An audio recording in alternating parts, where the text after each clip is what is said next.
ముస్లింలే ఎక్కువ శాతం ఉగ్రవాదులు ఉంటారు అని చెప్పేసి నేను అంటాను సార్, క్లియర్గా అంట. దీనికి ఏం చెప్తారు మీరు?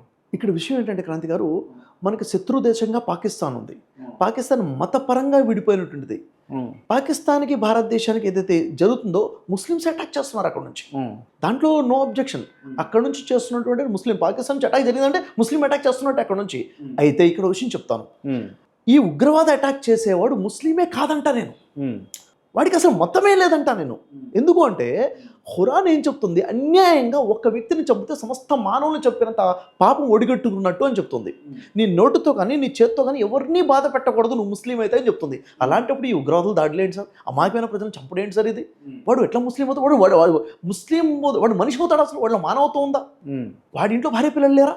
వాడు వచ్చేసి ఇక్కడ అటువంటి కుటుంబాన్ని చెప్పాడు. ఒక వ్యక్తిని చంపేస్తే భార్య పిల్లలు ఏమైపోతారు సార్? కుటుంబానికి ఆధారం మగదిక్కు కదా.